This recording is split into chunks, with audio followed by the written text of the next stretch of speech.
Nasubukan mo na bang pagsamahin ang apple at carrots? Grabe ang sarap pala ng kombinasyon ng dalawa, samahan mo pa ng pasas. Kaya pas muna sa cucumber salad at ito naman ang subukan mo, tiyak may bago ka na namang paboritong salad. Kaya panoorin mo lang ito hanggang sa dulo. Ang mga list of ingredients ay ilalagay ko na lang sa dulo ng ating video.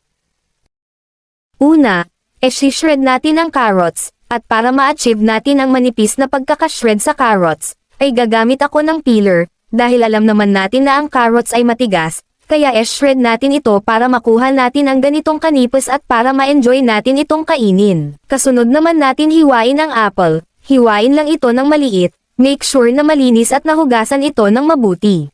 Itong recipe na ito ay for family consumption lang, at kung marami kayong kakain or gagawin mo itong negosyo, ay maaari mo itong doblehin or triplehin ang mga sangkap na ginamit ko. At after mahiwa at ma-prepare ang mga sangkap, ay atin itong pagsasamahin sa iisang bowl.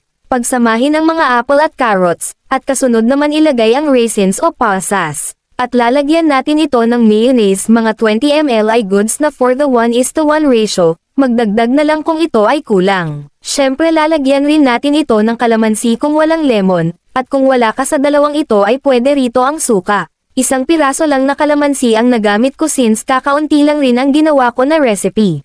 At maglalagay rin tayo ng kaunting asin at paminta pampalasa. At para sa dagdag tamis na rin ay naglagay ako ng white sugar, mga 1/4 teaspoon lang nito. Halo-haluin lang ito hanggang sa mag-blend lahat ng mga nilagay natin.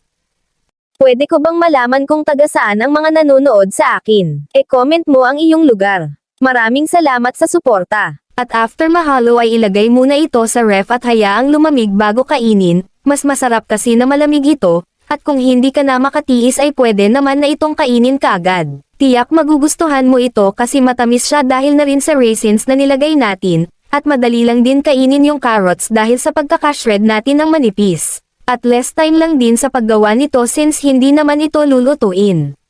So yun lang po at maraming salamat sa panonood. At kita-kits sa susunod nating pagluluto.